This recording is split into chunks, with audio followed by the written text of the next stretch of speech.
구약성경 사사기 13장. 오늘은 포기하지 않는 사랑이란 제목으로 말씀 나누려고 합니다. 잠깐 기도하겠습니다. 사랑하는 주님, 이 시간에도 우리가 말씀 묵상합니다. 삼손의 삶을 통해서 하나님의 마음을 알고 아버지의 뜻을 분별하여 주의 영광이 되는 삶을 살도록 저희들을 주관하여 주옵소서. 부탁하며 예수님의 이름으로 기도합니다. 아멘. 2012년 3월 달에 경기도 고양시에 있는 덕양중학교라고 하는 곳에 이준원이라고 하는 교장 선생님이 부임을 하게 됩니다. 그곳에 부임하기 전에 이 덕양중학교는 고양시 화전동에 있는데 너무너무 낙후돼서 1970년대의 모습이 지금도 여전히 있는 곳이에요.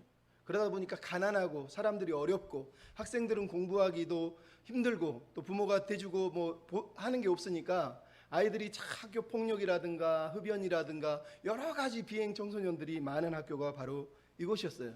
교사들은 그래서 이 덕양중학교에 가기가 싫어서 기피하는 학교였어요. 말 그대로 이제 폐교의 위기를 곧 있으면 문을 닫아야 되는 그런 학교였던 거죠. 근데 이 학교에 의림교회의 학원 선교사이기도 한 이준원이라고 하는 교장 선생님이 파송을 받듯이 부임해서 가게 된 거예요. 그리고 2020년까지 무려 8년 동안 그곳에서 하나님 앞에 기도하면서 이 학교를 바꿔갑니다. 그전에는 아이들도 막 학교에 오면 잠만 자고 선생님하고 다투고 학교도 안 나오고 그렇게 나쁜 짓을 많이 한 이 아이들을 살리기 위해서 너무너무 고민을 많이 하고 헌신을 하면서 8년을 버티다 보니까 결국은 아이들이 조금씩 바뀌어가면서 지금은 2016년에 가장 모범적인 혁신학교로 선정이 될 정도로 또 학교가 변화됐어요.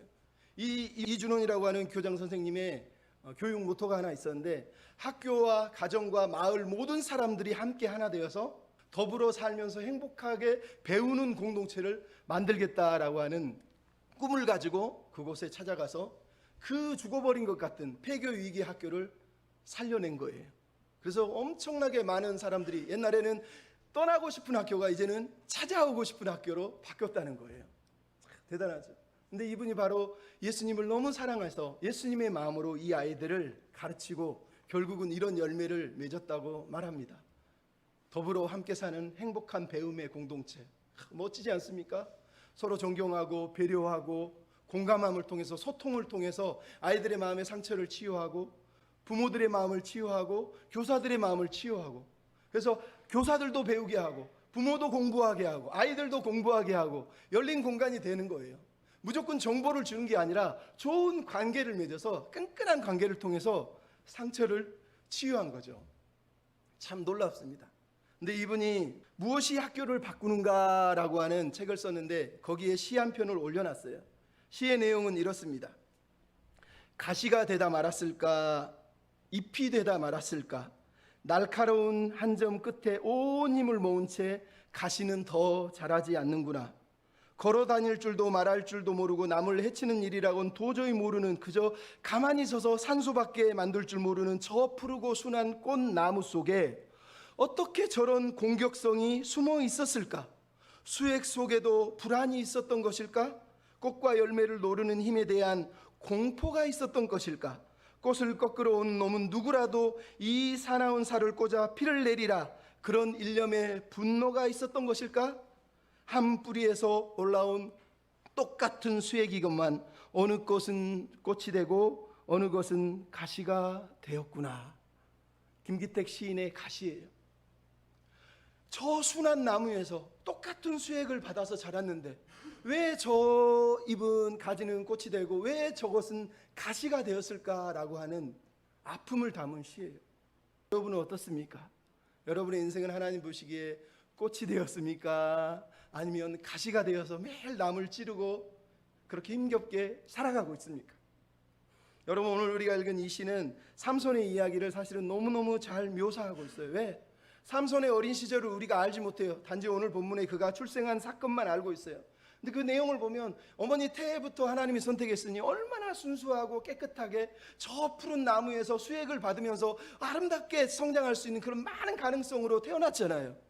근데 우리가 삼손의 이야기를 다 알잖아요. 이 푸르른 꿈을 가진, 희망을 가진 아이의 마지막 결론은 처참하게 눈이 뽑히고 머리가 잘리고 결국은 돌무더기에 쌓여서 죽음을 당했다는 거예요. 왜 그랬을까요? 우리는 몰라요.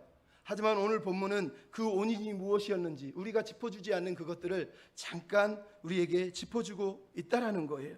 만약 삼손에게 이준원 교장 같은 어떤 사람이 있어서, 어떤 분이 있어서 그 마음의 상처를 만져주고 치유해주고 공감해주고 소통해주고 변화시켰다면 꽃이 될 수 있지는 않았을까요? 만약 삼손이 아무리 세상이 어렵고 강팍해도 자기가 하나님에게 받은 그 사랑을 기억하고 그 사랑을 끝까지 붙들었다면 그는 가시가 아니라 꽃이 될 수도 있지 않았을까 하는 거예요. 이 땅의 교회도 마찬가지 아닙니까? 왜 저 사람은 저렇게 살까? 정죄하고 판단하기 전에 그 사람의 상처를, 그 사람의 아픔을, 그리고 그 사람이 하나님의 사랑을 붙들고 살았다면 가시가 아니라 꽃이 되지 않았을까? 이런 생각을 해봅니다. 그러면 삼손의 이야기는 무려 4장이 13, 14, 15, 16장에 기록되어 있어요. 13장은 출생, 14장은 결혼, 15장은 사사로서의 사역, 그리고 16장은 마지막 최후의 유혹과 죽음이 기록되어 있어요. 이 삼손의 이야기는 하나님을 안 믿는 사람도 다 알아요. 삼손과 드릴라 영화가 이미 있고, 미술, 음악과 영화, 수많은 문학가들이 삼손의 이 이야기를 문학적으로 가장 탁월한 작품이라고 얘기합니다. 그냥 문학적으로 말하는 거예요. 히브리 내러티브 문학에서 탁월한 이야기가 삼손의 이야기라고 말을 해요. 왜 세상 사람들조차 이 이야기를 탁월하다고 얘기하겠어요? 초인적인 영웅의 힘을 가진 사람이 있어요. 로맨스가 있어요. 배신이 있어요. 폭력이 있어요. 유혹이 있어요. 타락이 있어요. 그리고 승리가 있고 죽음이 있다는 거예요. 그냥 모든 이야기에서 갖춰야 될 모든 내용은 다 갖추고 있는 거예요. 세상적으로 얘기할 때 가장 재밌고 흥미진진한 거예요.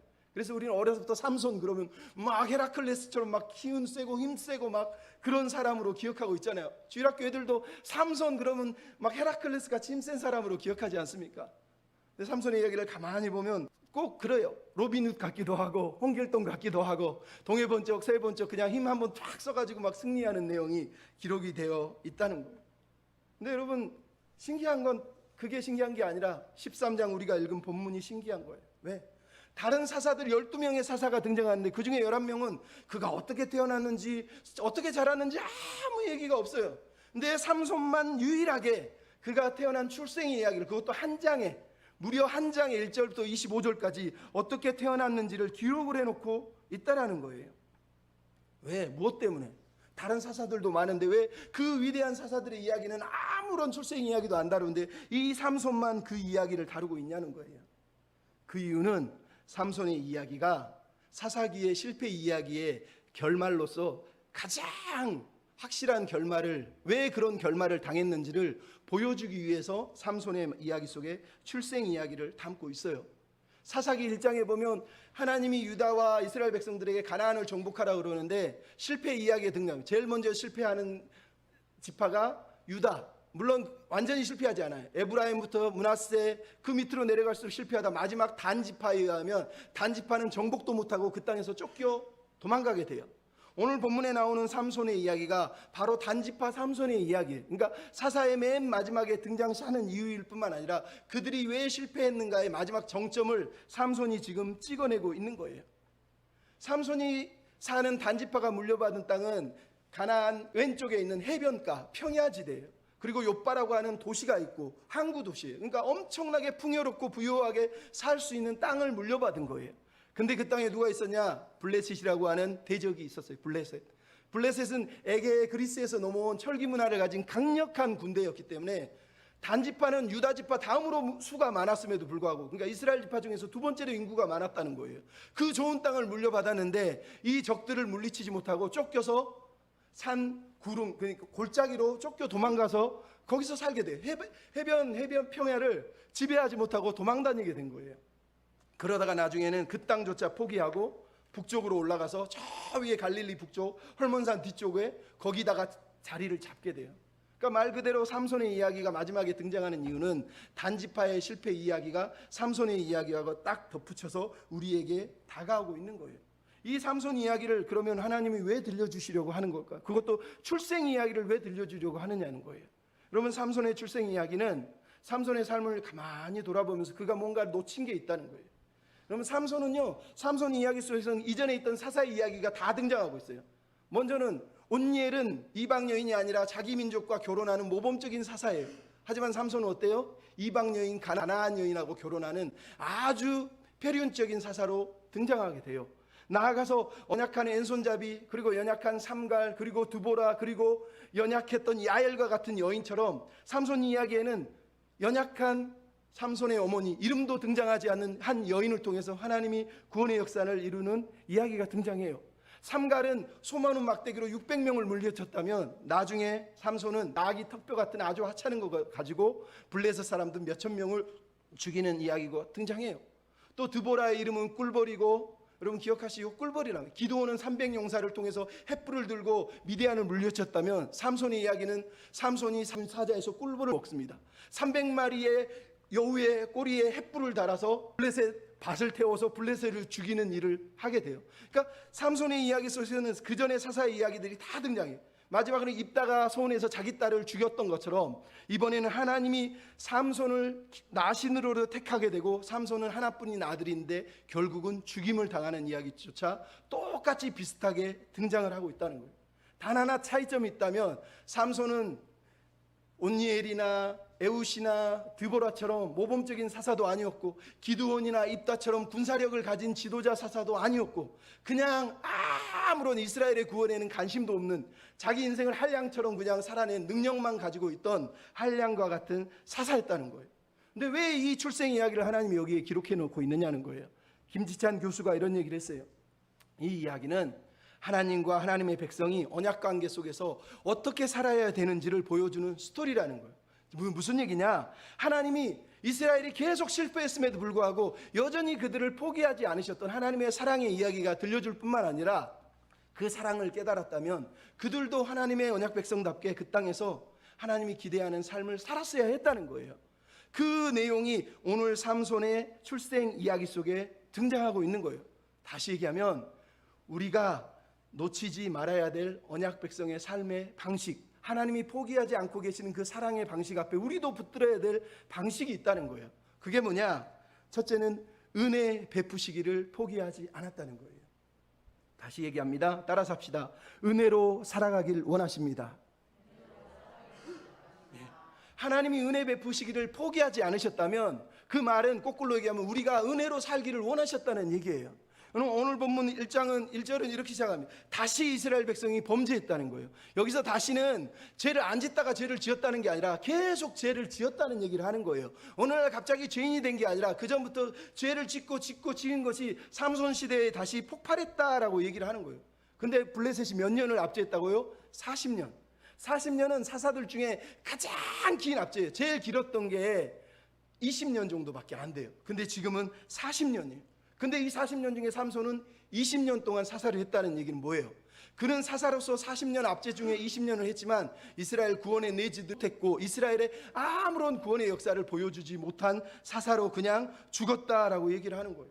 더 놀라운 얘기가 뭐예요? 1절을 보면 우리가 시작하는 게, 블레셋이 압제를 했으면 그동안의 사사기는 뭐예요? 사사들의 내용은 압제를 당하면 이스라엘 백성이 부르짖으면 하나님이 사사를 세우고 구원을 하는 거예요. 근데 오늘 본문은 1절이 딱 끝나자마자 아무 내용이 없어요. 무슨 얘기예요? 이스라엘 백성이 하나님께 부르짖지 않는다는 거예요. 하나님께 기도하지 않는다는 거예요. 이게 무슨 얘기냐? 이스라엘 백성들은 40년 동안 블레셋의 압제를 당하면서 그 삶을 받아들였다는 거예요. 가나안 문화에 동화됐다는 거예요. 더 이상 세상과 하나님의 나라가 구별되지 않는, 그냥 세상 속에 축 젖어 사는 완전히 그런 세상 사람으로 변화됐다는 거예요. 기드온은 못났지만 그래도 뭐라 그랬어요? 기드온이 나중에 8장 23절에 하나님이 우리를 다스린다 이런 얘기를 합니다. 근데 이 사람들은 하지 않아요. 사사기 15장 11절에 보면 유다 사람들이 삼손에게 뭐라고 그러냐? 너는 블레셋 사람이 우리를 다스리는 줄 알지 못하느냐라고 얘기한다는 거예요. 즉 삼손 시대의 이스라엘 백성들은 블레셋이 자기를 통치하는 걸 당연하게 여기고 하나님이 통치하셔야 된다는 걸 잊어버린 하나님의 백성이 아닌 존재로 살고 있었다는 거예요. 얼마나 비참하냐는 거예요. 이런 비참한 상황 속에 삼손의 아버지 이름이 마노아라고 등장합니다. 마노아는 히브리어로 메누하, 안식이라는 뜻이에요. 쉼이라는 뜻이에요. 무슨 얘기입니까? 진짜 하나님의 언약 백성답게 안식을 누리고 쉼을 누려야 되는데 블레셋에서 40년 압제 앞에 안식과 쉼이 없는 고통의 세월을 보내고 있었다라고 얘기를 하는 거예요. 근데 오늘 본문의 주인공이 누굽니까? 이름 없는 무명의 여인이에요. 이 여인은 불임이에요. 애를 낳지 못한다고 얘기하고 있어요. 이 불임이라고 하는 히브리어 단어는 아카르인데 뿌리채 뽑아냈다는 뜻이에요.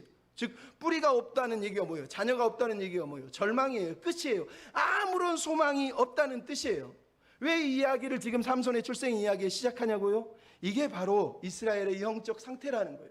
이스라엘 백성은 더 이상 하나님의 백성이 아니에요. 뿌리채 뽑혀버린 가나안 문화 속에 완전히 잠식돼 버린 하나님의 백성답지 않은 언약의 저주를 받은 소망도 없는 백성으로 살아가고 있다는 거예요. 근데 여러분, 불임은 언제나 하나님의 일하시는 무대였어요. 이삭이 태어날 때도 어머니 사라는 불임이었어요. 야곱이 태어날 때도, 요셉이 태어날 때 그렇게 아이를 낳지 못하는 상태에 있었다는 거예요. 사무엘은 한나 아이를 낳지 못했어요. 하지만 하나님은 아이를 낳지 못하는 이 여인들을 통해서 하나님의 구원 사역을 이루셨단 말이에요. 즉 이 이야기를 들려주는 이유가 뭐겠어요? 이스라엘은 불임 상태, 아무것도 이루어낼 수 없는 절망한 뿌리채 뽑힌 상황이에요. 하지만 하나님이 찾아오셔서 이스라엘을 다시 살리시려고 하셨다는 거예요.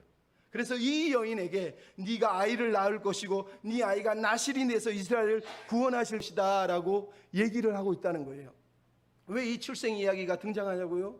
이 삼손의 삶이 꼭 이스라엘하고 똑같기 때문이에요. 삼손의 삶은 이스라엘을 하나님이 선택할 때하고 똑같아요.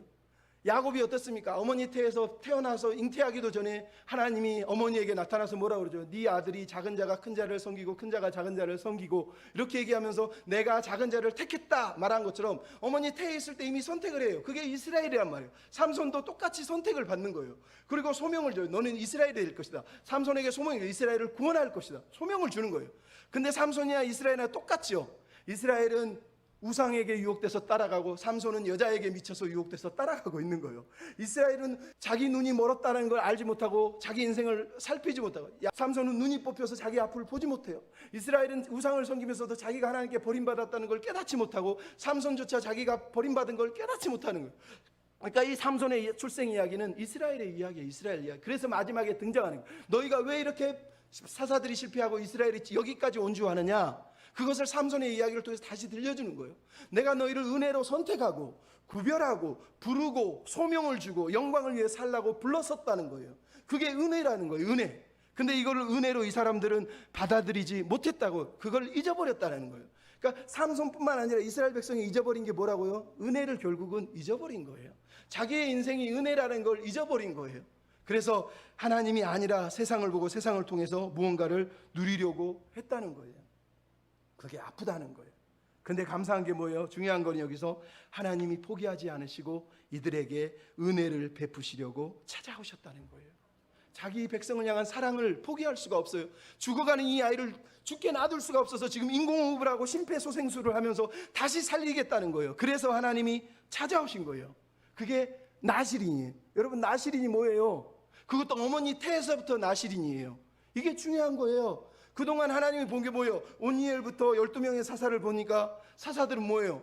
태어나서 하나님이 선택을 했더니 범죄하고 유혹돼서 넘어가더라는 거예요. 그러니까 하나님이 아예 처음부터 이제 리셋을 누른 거예요. 아예 어머니 뱃속에서 죄도 알지 못하는 아이를 태어나게 해서 세상의 유혹도 아무것도 받지 못하는 아이를 통해서 하나님이 새로운 구원을 시작하시려고 삼손을 지금 선택했다라고 얘기하는 거예요. 그러니까 말 그대로 하나님은 이 이스라엘을 죽게 놔둘 수가 없어서 새로운 구원자, 그것도 가나안 문화에 쩌들지 않은 완전히 새로운 사람을 통해서 이들을 구원하시려고 하나님이 결정하셨다고 우리에게 말씀하시는 거예요.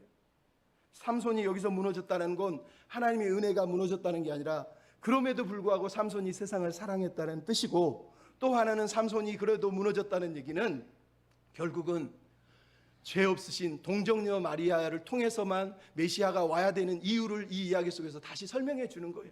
인간이 범죄한 인간의 몸에서 태어난 그 누구도 우리의 구원자가 될 수 없다는 거예요. 그래서 결국은 하나님께서 예수 그리스도를 동정녀 몸을 통해서 태어나게 하셔서 삼손이 아니라 전혀 새로운 구원자로 예수 그리스도가 우리 앞에 다가오신 거예요. 그러니까 삼손의 출생 이야기는 결국은 예수님이 이 땅에 오신 이유를 설명하는 거예요. 결국 우리가 살아가는 예수를 믿는 것이 은혜인 이유를 설명하는 거예요. 그 누구도 인간은 우리를 구원해 줄 수 없지만 죽어버린 것, 뿌리채 뽑혀버린 우리 인생, 절망을 희망으로 바꾸시고 죽은 것을 산 것 같이 만드시고 없는 것을 있는 것 같이 부르시는 분이 누구라고요? 하나님이시라는 거예요. 그분이 이스라엘을 포기하지 않으셨고 그분이 우리를 포기하지 않으셨다는 거예요. 여러분 힘이 드십니까? 절망하십니까? 여전히 하나님은 말씀하시는 거예요. 나는 한 번도 포기한 적이 없다는 거예요. 삼손의 마지막 이 실패 이야기조차도 결국은 하나님은 한 번도 포기한 적이 없다고 얘기하는 거예요. 그분의 은혜를 한 번도 포기한 적이 없다는 거예요. 실패는 하나님이 하신 게 아니라 우리가 유혹에 넘어져서 우리가 죄를 짓고 우리 욕심 때문에 우리가 무너졌다고 얘기하는 거예요. 다시 사는 방법은 똑같아요. 다시 은혜를 붙잡는 거예요. 내가 은혜 속에 살고 있구나, 내 삶이 은혜였구나, 그걸 인정하는 것 외에는 방법이 없다니까요. 두 번째로 구별된 백성, 구별하심. 하나님은 구별된 백성, 거룩한 백성을 포기하지 않으신다는 거예요. 따라서 합시다. 구별된 언약 백성으로 살아가길 원하십니다. 삼손 이야기가 얘기하는 거, 하나님이 은혜를 부으셨다면 그 은혜의 이유가 뭐냐? 구별됨이라는 거. 구별된 백성답게 살라는 거예요. 오늘 본문에 삼손의 출생을 얘기하면서 하나님이 어머니, 무명의 여인 어머니에게 뭐라고 그러면 4절에 너는 가서 라고 말한 다음에 너는 포도주, 독주, 부성한 것을 삼가라 라고 얘기하는 거예요. 여러분, 삼손에게 지금 나신인이 되라고 말하기 전에 부모가 먼저 나실인답게 살라고 얘기하는 거예요. 부모가 나실인, 즉 구별된 백성, 성별된 백성으로 살라고 부모에게 숙제를 주고 있는 거예요. 너 저 아이를 나실인으로 키워야 되는데 그러려면 네가 먼저 본을 보이고 네가 먼저 거룩한 나실인으로 살아야 된다라고 얘기하는 거예요.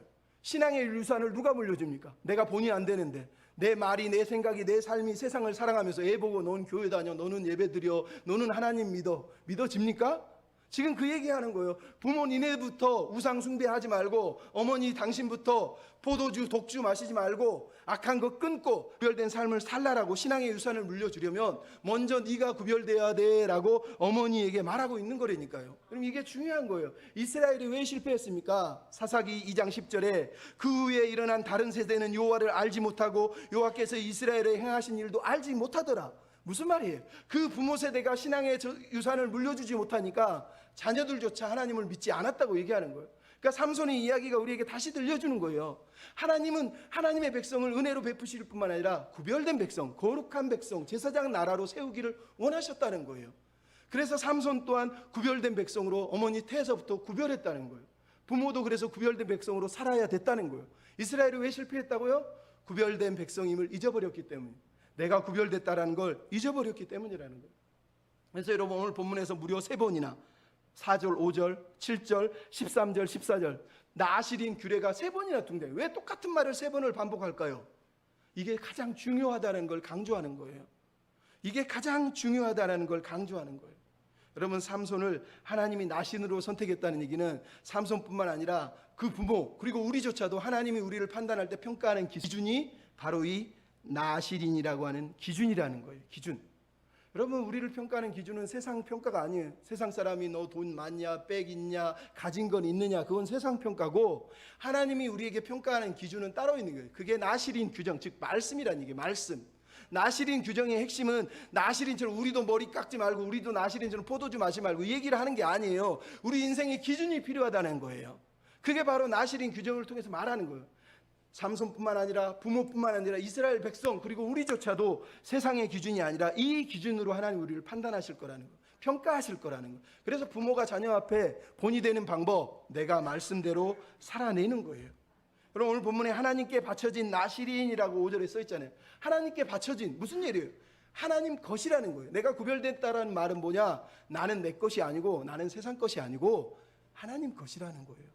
여러분, 하나님 것이라니까. 근데 내가 하나님 것인데, 사도 바울이 뭐예요? 네 몸이 하나님의 성전인 것을 알지 못해서 네 몸을 함부로 범죄하고 그렇게 써먹느냐 말하잖아요. 고린도전서 3장에. 우리가 하나님 것이라는 걸 잊어버리지 말라는 거예요. 민수기 6장에 보면 나실인 규정이 나와요. 지금 어머니에게 들려준 거하고 거의 똑같아요. 포도주를 마시고 포도주에서 난 것도 마시면 안 되고, 머리를 자르면 안 되고, 시체를 만지면 안 되는 거, 나실인 규정이 그대로 나오고 있다는 거예요. 이 핵심은 뭐냐?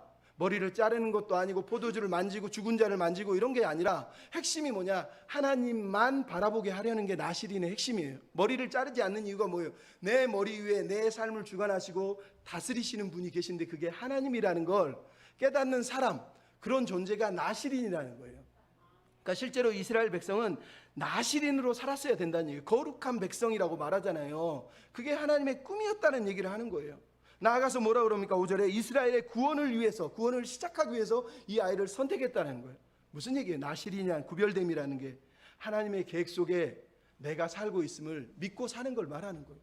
여러분이 구별된 백성입니까? 그 말은 나는 하나님이 것일 뿐만 아니라 나는 하나님의 계획 안에 있다는 거예요. 내 삶은 하나님의 계획 속에 있다는 얘기를 하는 거예요.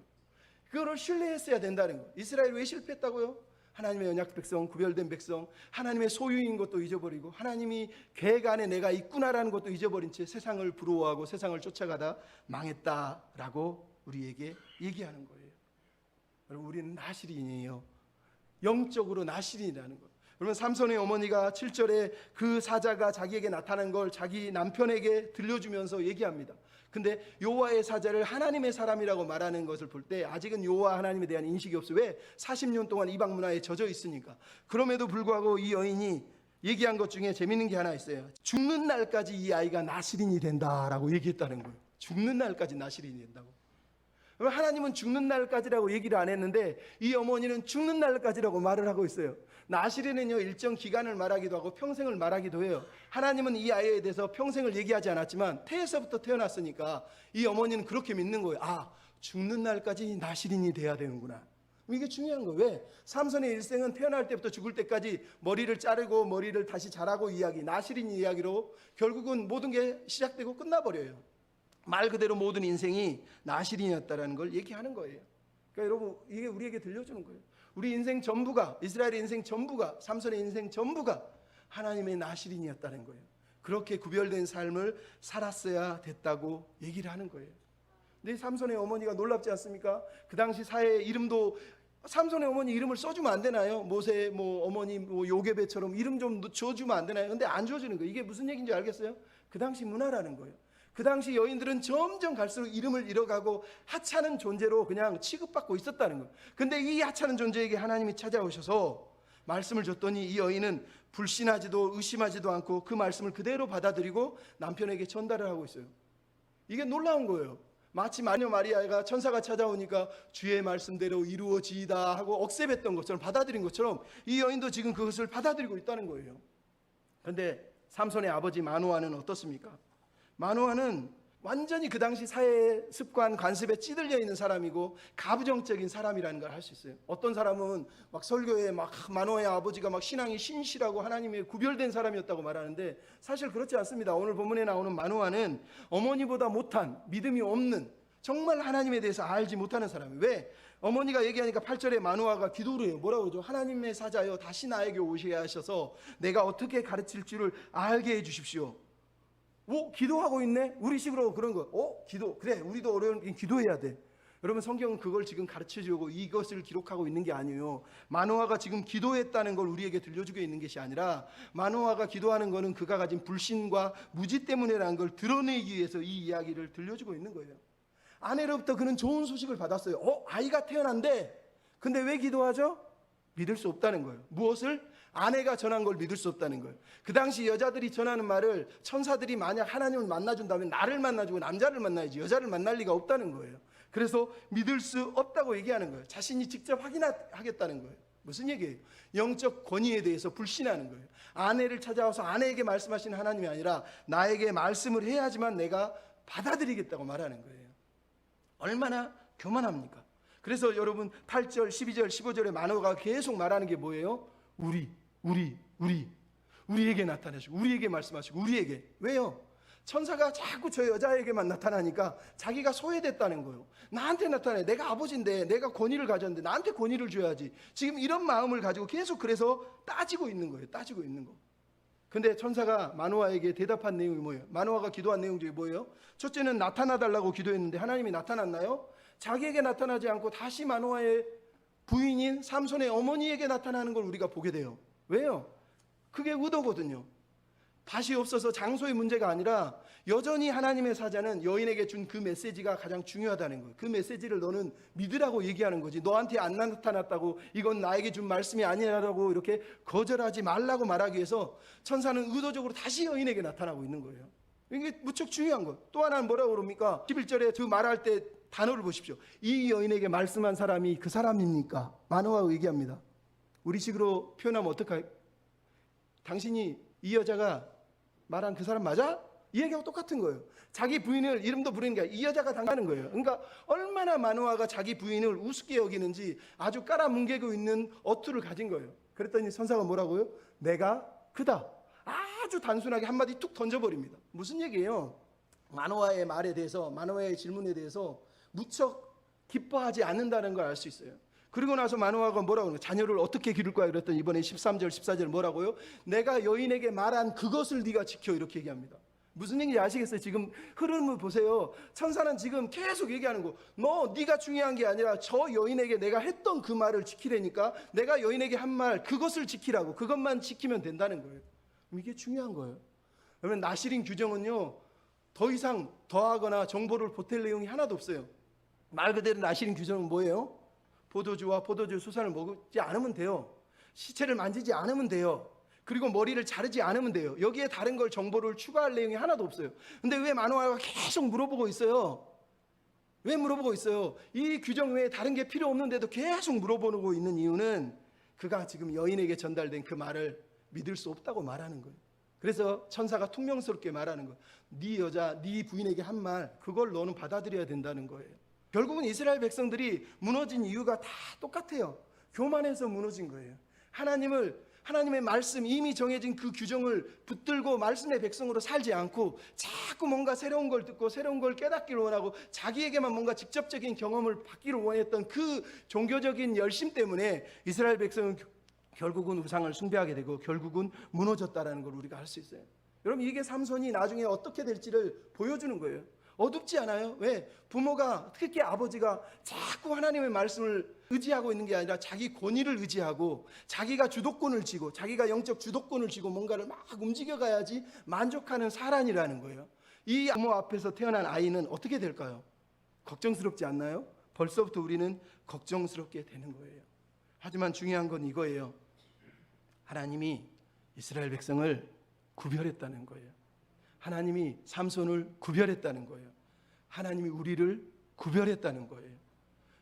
이스라엘 백성이 말해, 너희는 구별된 백성이었는데 그거를 잊어서 실패한 거야. 우리에게 말하는 거, 우리가 실패하는 이유는 우리가 구별된 백성임을 잊어버렸기 때문이라는 거예요. 그러면 성도가 뭡니까? 성도는 말 그대로 거룩한 백성, 구별된 백성이라는 뜻이에요. 교회는 뭡니까? 에클레시아, 밖에서부터 불러낸 백성이라는 거예요. 하나님 우리를 구별해서 불러서 모아놓은 백성이 성도고 교회라는 거예요. 우리가 실패했다는 건 우리가 하나님이 불러내서 구별해놨는데 자꾸 우리는 세상하고 똑같아지려고 하고 세상이 가진 거 누리고 다 가지고 누리려 하기 때문에 세상과 하나도 다르지 않고 어쩌면 세상보다 더 심하기 때문에 하나님이 아파하시는 거예요. 여러분, 우리가 구별된 백성이라는 걸 잊지 않으셨으면 좋겠습니다. 하나님은 위대한 일, 막 엄청난 일을 가지고 우리 삶에 역사하지 않아요. 평범한 일, 아주 평범하고 어쩌면 소박해버리고 아무것도 아닌 것 같은 그 소박한 삶을 통해서 하나님은 역사하시는 거예요. 매일 순종하는 거, 성경을 읽고 기도하는 거, 예배에 참석하는 거, 형제와 이웃을 섬기며 사랑하고 환난 중에 예수님을 의지하는 거, 그 사소한 삶, 그 삶들을 통해서 우리 신앙은 자라고 성장하는 거예요. 그것을 잊어버리면 안 돼요. 여러분, 선악과를 붙들고 왜 기도합니까? 선악과는 붙들고 기도하면 안 돼요. 왜요? 선악과는 따먹지 말라고 그랬으면 그걸로 끝인 거예요. 하나님의 선악과를 따먹지 말라고 했다는 건 하나님만 바라보고 하나님 안에서 나머지를 누리며 만족하라고 부르렀다는 얘기 아닙니까? 나실의 규정도 마찬가지예요. 나실의 규정을 가지고 나실의 규정이 뭔가요? 이걸 바꾸면 안 되나요? 삼손의 아버지처럼 자꾸 자기 입맛에 맞추려고 하면 안 된다는 거예요. 그 규정에 대해서는 기도할 내용이 아니라 순종하면 되는 거예요. 순종하면 되는 거예요. 구별된 백성이라는 건 그런 거예요. 매일 순종하고 말씀을 붙들고 기도하고 살아가는 거. 그럼 그런 삶을 살기를 원합니다. 마지막으로 하나님이 포기하지 않으신 게 뭐예요? 하나님의 영광이에요. 하나님의 영광. 따라서 합시다. 하나님의 영광을 위해 살아가기를 원하십니다. 이스라엘 백성이 실패한 이유예요. 하나님은 계속 은혜를 베푸셨는데 은혜로 살지 않았다는 거예요. 하나님은 너희가 구별된 백성이라 말했는데 구별된 백성으로 살지 않았다는 거예요. 하나님은 하나님의 영광을 위해서 구별하셨는데 부르셨는데 은혜를 베푸셨는데 이스라엘 백성은, 삼손은 하나님의 영광을 위해 살지 않았다는 거예요. 그래서 실패했다는 거예요. 그래서 삼손의 출생 이야기의 마지막은 하나님의 영광의 이야기가 이제 등장하는 거예요. 여러분, 삼손의 아버지가 자녀를 어떻게 양육할까요? 얘기했는데 아까 얘기했잖아요. 천사가 뭐라 그럽니까? 네 여인에게, 네 부인에게 말한 것만 지켜. 얘기를 하고 있는 이유가 뭐예요? 규정을 말하고 있는 것이 아니라 너와 네 자녀의 관계보다 더 중요한 게 있는데 너는 나와 관계 속에서 나를 온전히 믿어야 된다, 신뢰해야 된다, 그 얘기를 하고 있는 거예요. 삼손의 아버지는 온통 자기에게 태어날 아기, 이거를 내가 어떻게 관리하고 내 손에 어떻게 쥐고 이 아이를 내 마음대로 움직일까, 이런 고민을 하고 있는데 하나님은 지금 그런 거에 관심이 없으세요. 너 아이를 키울 때 너도 네 부인에게 내가 말한 것처럼 너도 내 앞에서 너와 나의 관계 속에서 거룩한 백성으로 살아내야 된다라고 하는 것을 지금 말씀하고 있는 거예요. 지금 하나님은 아버지와의 관계를 지금 원하시는 것이지 아버지와 아들의 관계에 관심이 있는 게 아니에요. 그러니까 하나님과 우리가 가족을 하나님께 올려드릴 때 제일 중요한 건 내가 하나님 앞에 서 있는가가 중요한 거예요. 내가 하나님과 관계가 깨져 있는데 자꾸 자녀를 너 왜 교회 안 다녀? 왜 예수 안 믿어? 너 왜 그렇게 살아? 이렇게 말하면 안 된다니까요. 삼손의 아버지가 뭐라고 하니까 어떻게 가르칠까요? 어떻게 이 아이를 행할지를 가르칠까요? 이게 규정이에요. 규정. 그러니까 자꾸 자기 스스로 규칙을 만들어가지고 규칙으로 이 아이를 키우고 싶은, 규칙을 알고 싶은 거예요. 왜 인간이 규칙을 찾죠? 규칙을 지키면 편하거든요.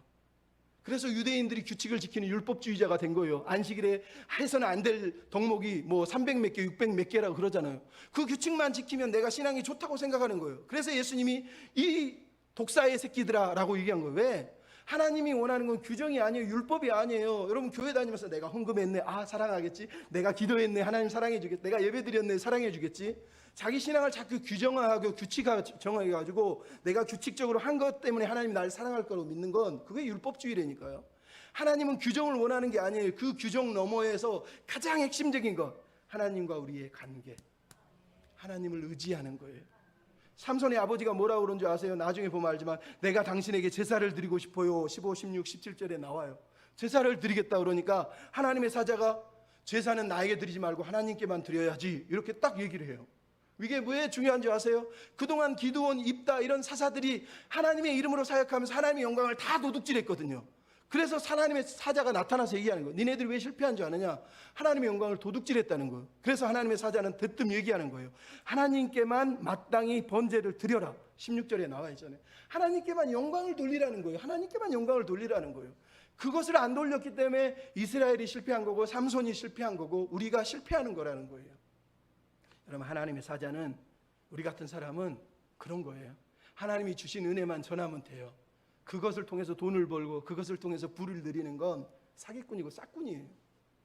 물론 교회가 해야 될 건 해야 되지만 그런 사람 밖에 많아요. 부흥사들, 뭐 기도해주는 뭐 여자 목사님들, 제가 볼 때 이상한 분들 너무 많아. 사이비가 왜 기도해주고 돈을 받나요? 하나님의 은혜라며. 그죠? 오늘 본문의 사자가 딱 하잖아요. 하나님께만 번제를 드려라. 나는 음식조차 먹지 않겠다. 나를 대접할 생각하지 말라는 거예요. 중요한 건 그러니까 이번에는 뭐라 그럽니까? 삼손의 아버지가 당신의 이름이 뭐예요? 라고 17절에 물어봐요. 왜 이름을 물어볼까요? 이게 똑같아요. 가나안 문화에서 사람의 이름을 안다는 건 그 사람이 누군지를 궁금해한다는 뜻이 아니에요. 저 사람이 분명 신 같은데, 신적인 존재인데 저 사람의 이름을 내가 소유한다는 얘기예요. 이름을 소유했다는 얘기는 내가 힘들 때, 어려울 때 그 이름을 부르면 그 사람의 신을 소환하는 거예요. 그래서 그 신이 내가 필요할 때 나를 도와준다고 믿는 거예요. 그게 그 사람의 이름을 묻는 이유예요. 하나님, 그래서 야곱이 약복강에서 하나님 당신의 이름이 뭐예요? 물어볼 때 안 알려주세요. 이 말은 하나님의 이름이 없어서 안 알려준다는 얘기가 아니라 그 동기 때문에 그러는 거예요. 오늘 마노아가 당신의 이름이 뭡니까? 그랬더니 안 알려주세요. 물론 본문에는 기묘자라고 써있지만 이거는 해석이 잘못된 거고요. 이 의미가 뭐냐? 비밀, 이런 뜻이에요. 필리라고 하는 히브리어 단어는 알 수가 없는, 이해할 수 없는, 비밀스런, 이런 뜻이라는 거예요. 그러니까 당신 이름이 뭐예요? 그랬더니 천사가 비밀이야. 그건 알 필요 없어. 너는 내 이름을 소유하면 안 돼. 너희는 내 이름을 소유할 수 없어. 다시 돌려 얘기하면 너는 내 이름을 통해서 나를 제한하거나 나를 속박하거나 나를 조종할 수가 없다는 얘기를 하는 거예요. 하나님께 영광을 돌리는 방법이 그거예요. 하나님의 영광을 얘기하면서 하나님을 이용해서 하나님의 이름으로 하나님을 속박하고 제한하고 하나님을 내 마음대로 램프의 요정처럼 움직이는 건 하나님께 영광 돌리는 게 아니에요. 하나님의 이름은 기묘를, 왜 기묘라고 말하는 줄 아세요? 우리에게 똑같이 얘기하는 거예요. 하나님을 믿습니까? 그분은 기묘세요. 기묘. 우리가 하나님을 다 이해할 수가 없어요. 어떻게 다 이해합니까? 그러니까 다 이해하고 하나님을 믿으려고 하는 사람처럼 어리석은 사람이 없는 거예요. 그래서 어거스틴이나 안셀무스나 교부들은 얘기한 거, 이해를 추구하는 신앙. 이해가 되면 믿을게요가 아니라 이해하기 위해서 믿는 거예요. 내가 믿으면 나중에 이해된다는 거예요. 그래서 교부들이 그 신앙을 강조하는 거예요. 오늘 본문의 본문이 얘기하는 거예요. 기묘라, 기묘라. 여러분, 하나님을 이해할 수가 없어요. 규정에 묻고 규칙에 묻고 내 마음대로 막 조종해서 내 종교적 열심으로 나는 괜찮아요. 하나님 나 열심히 섬겼으니까 이제 나는 괜찮은 거죠. 복 주실 거죠. 이렇게 하면 안 된다는 거예요. 하나님께 영광을 돌리려면 그분의 섭리를 신뢰하고 그분의 주권을 신뢰하고 그분의 계획을 신뢰하고 나를 은혜로 부르셨고 나를 구별하셨고 나를 통해서 영광을 받으시길 원하는구나. 그거를 믿고 내 삶을 하나님 손에 탁 올려드리기를 원하신다는 거예요. 올려드리기를 원하신다는 거예요. 그래서 마지막 이야기가 등장하는 게 뭐예요? 삼손의 아버지가 제사를 드렸더니 갑자기 천사가 불 사이로 하늘로 올라가서 사라져 버렸어요. 그랬더니 삼손의 아버지가 아이고 내가 하나님의 사자를 봤는데 이게 진짜 여호와의 사자. 그제서야 깨달았대. 그제서야. 그리고 나 죽었네 그랬다는 거예요. 여러분 그제서야가 무슨 말이에요? 삼손의 아버지는 자기 앞에 서 있는 사람이 하나님이 보낸 여호와의 사자라는 걸, 여호와의 사자가 여호와께만 제사를 드리라고 그랬는데도 여호와에 대한 인식이 없어요. 40년 동안 우상 문화에 쩌들려서 여호와 언약의 하나님, 자기 하나님을 잊어버린 거예요. 근데 천사가 하늘로 올라간 그것을 보고 나서야 그제서야 내가 하나님의 사자를 받구나 하고 벌벌벌 떨었다는 거예요. 얼마나 웃깁니까? 그만큼 삼손의 아버지는 어리석었다는 거예요. 근데 삼손의 어머니는 세상 문화에 젖어 있었음에도 불구하고 분별력이 있고 통찰력이 있어. 뭐라 그럽니까? 우리를 죽이시려면 천사가 나타날 일도 오고 말씀하실 일도 제사를 받을 일도 없지 않느냐. 그걸 보고도 당신이 그런 말을 하면 되느냐 그러면서 투명하게 얘기하는 거죠. 여러분 그래서 신앙에 분별력이 필요한 거예요. 분별력이라는 건요 규칙을 가지고 판단하는 게 아니라 하나님이 왜 저렇게 하셨느냐는 하나님의 섭리를 이해하는 마음을 말하는 거예요. 그럴 때 하나님이 기뻐하시는 거예요. 여러분 그리고 나서 마지막으로 이제 들려준 내용이 뭐예요? 삼손의 이름 24절 25절 삼손의 출생을 딱 2절만 기록하고 있어요. 삼손의 이름의 뜻이 뭔지 아세요? 작은 태양이라 태양의 아들이에요. 어머니가 왜 태양의 아들이라고 썼을지 우리는 이해할 수가 없어요. 하지만 삼손이 살던 땅은 소라, 에스드올 그리고 이르세메스라고 하는 성이 있었는데 그 성읍의 이름은 태양의 성읍이에요. 거기서 몇 킬로만 내려가면 베세메스라고 하는 성읍인데 그 성읍의 이름은 태양의 집이라는 뜻이에요. 무슨 얘기냐? 블레셋 사람들은 태양신을 섬겼다는 뜻이에요. 그러니까 어머니가 태양신을 섬기는 문화 속에 살다 보니까 아들을 태양의 아들, 즉 위대한 아들로 키우고 싶은 마음 때문에 아들의 이름을 태양의 아들로 지었다는 거예요. 그러니까 이 말은 작은 태양이라는 뜻이긴 한데 어머니의 이름 짓는 속에는 이미 어떤 우상 숭배의 문화가 젖어 있긴 하지만 그럼에도 하나님의 꿈을 가지고 이 아이가 빛이 됐으면 좋겠다라는 마음으로 이름을 지었다라는 걸 알 수가 있단 말이에요. 중요한 건 정말로 삼손이 이스라엘에게 주셨던 소명처럼 이 땅에 빛이 되라는 그 말씀처럼 빛이 될 것이냐, 아니면 어둠의 자식처럼 어둠 속에 그냥 처절하게 무너질 것이냐, 그것은 우리가 알 수가 없어요. 중요한 건 딱 하나, 여러분 24절 25절 하나님이 하신 게 있어요. 아이가 자라니까 복을 주시고 여호와의 영이 그를 움직이기 시작했다는 거예요. 이게 중요한 거예요. 여러분 이 말을 오해하시면 안 돼요. 복을 줬다는 건 우리식으로 복을 줬다는 게 아니에요. 복 줬다는 게 부자 만들어주고 뭐 이거저거 해주고 이런 얘기가 아니에요. 성경에서 복을 준다는 건 하나님이 꿈을 심으셨다는 얘기예요. 여러분 창세기 1장에 뭐라 그럽니까? 온 세상을 보고 하나님이 말씀하실 때 생육하고 번성하고 땅에 충만하라 말하기 전에 복을 주시며 이르시기를이에요. 복을 주신 거예요. 복을 주시니 못했다고요? 그 복 속에는 앞으로 충만하고 번성하고 생육하는 일이 벌어져야 되는 것을 하나님이 계획을 품으셨다는 얘기예요. 그러니까 삼손에게 복을 줬다는 얘기는 삼손이 이스라엘을 구원하기 위해서 내가 너를 위해서 계획을 품고 있어, 너는 그런 삶을 살아야 돼 라고 하는 하나님의 계획을 이 아이 속에 품으셨다는 얘기를 하는 거예요. 그리고 나서 성령이 움직이셨다고 말하는 거예요. 여기서 움직이셨다는 얘기는 히브리어에서 딱 5번만 등장하는데 휘저음이라는 단어, 휘저음. 성령이 끌고 가는 게 아니라 휘저었다는 얘기예요. 이게 무슨 얘기예요? 여러분 삼손의 인생은 하나님의 성령에 순종하면 그냥 따라가게 돼 있어요. 근데 삼손은 앞으로의 인생을 볼 때 하나님이 휘저을 수밖에 없는 인생이었다는 거예요. 구별됐는데도 불구하고 자기 욕망이 세고 자기 욕심이 세고 자기가 원하는 대로 살려고 했기 때문에 결국은 성령 하나님이 그를 휘저어서 격동을 해서 그를 막 흔들어 가지고 억지로 끌고 가는 인생으로 살 수밖에 없는 어두운 그림자를 우리에게 지금 들려주고 있는 거예요. 그러니까 결국 우리에게 들려주고 싶은 게 뭐예요? 하나님의 영광을 위해 사는 사람은 고민하지 않고 순종하고 사랑으로 나아갑니다. 하지만 하나님의 영광보다 세상을 사랑하는 사람은 마음에 격동이 일어나 요동치는 거예요. 성령은 그게 아니야라고 막 흔드는데 자기는 그래도 나는 여기 가고 싶어, 여기 가고 싶어. 그래서 하나님이 휘저을 때마다 고통을 당하는 거예요. 그러니까 삼손의 이야기 속에는 성령이 역사하는 이야기가 계속 등장하는데 그때마다 삼손은 나쁜 짓을 해요. 그때마다 하나님이 휘저어서 다시 돌이키고 다시 제자리로 들어오고 이런 일이 벌어진단 말이죠. 그러니까 여러분, 이 이야기를 통해서 우리에게 삼손의 이야기가 들려주는 건 그거예요. 하나님은 여전히 우리를 포기하지 않으셨다는 거예요. 우리를 구별된 백성으로 여전히 부르고 계시다는 거예요. 우리가 하나님의 영광을 위해 살기를 원하신다는 거예요. 성령이 우리 안에서 탄식하는 이유도 똑같아요. 우리 안에서 휘저었는 이유도 우리가 성령을 따라 살기를 원하는데 우리가 우리 마음대로 사니까 성령이 우리 안에 탄식하며 기도하는 거예요. 내 안에서 나를 휘저을 때 하나님, 내가 주의 영광을 위해 살겠습니다, 그 탄식대로 살겠습니다 말하면서 하나님 앞에 고백하면서 살아갈 때 하나님이 기뻐하시는 거예요. 여러분, 삼손의 인생을 보십시오. 은혜 아닌 게 있습니까? 태어나기도 전에 구별해 줬는데 얼마나 감사합니까? 죄도 모르는 상태에서 나를 선택해 주시고 부르시고 구별하시고 하나님의 백성으로 하나님의 영광을 위해 살라고 나를 딱 선택했다니, 이보다 더 감사한 게 어딨냐고요. 이보다 더 감사한 게 어딨냐는 거예요. 근데 삼손이 그 은혜를 잊어버렸다는 게 너무 불행한 거 아닙니까? 근데 여러분, 다윗은 뭐라고 그러는지 아세요? 내 형질이 이르기 전에 주의 눈이 나를 보셨나이다. 주여, 나를 위하여 정하신 날이 하루도 되기 전에 주의 책에 다 기록되었나이다. 하나님이여, 주의 생각이 내게 어찌 그리 보배로우신지요, 그 수가 어찌 그리 많은지요. 내가 세려고 하여도 그 수가 모래보다 많아서 셀 수가 없나이다. 내가 깰 때에도 여전히 주님은 나와 함께 하십니다. 삼손에게 태어나기 전에 복중에서 선택한 것처럼 다윗은 하나님이 자기를 복중에 태중에 선택했다고 믿어요. 그것이 너무 기뻐서 그 은혜를 내가 셀 수도 없습니다. 모래알보다 더 많아서 셀 수도 없습니다. 내가 깰 때도 주님이 내 곁에 계시니 너무 좋습니다. 이랬다는 거예요. 여러분, 우리에게 이런 믿음이 필요한 거예요. 하나님, 나 죄 좀 지어보고 나서 선택해 주지, 세상 건 누려보고 나서 선택해 주지. 여러분, 그렇게 기도하면 안 돼요. 와, 내가 세상에서 죄 짓고 엄청나게 무너질 수 있어 나를 미리 선택하시고 나를 불러주시다니 너무 고맙습니다.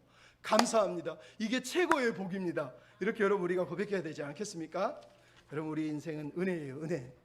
주를 섬기는 것도, 주님을 위해 살아가는 것도, 주의 영광을 위해 살라고 부르신 것도 다 은혜입니다. 은혜. 여러분, 우리 은혜인 걸 잊지 말고 은혜에 붙들려 사는 저와 여러분이 됐으면 좋겠습니다. 우리 오늘 찬양 마지막으로 한 번 더 부르시고 기도하고 마칠 때, 하나님, 내가 주님을 섬기고 사는 것이 정말 은혜인 걸 잊지 않고 주님의 은혜에 붙들려 살게 해주십시오. 이런 마음으로 같이 기도하고 마쳤으면 좋겠습니다.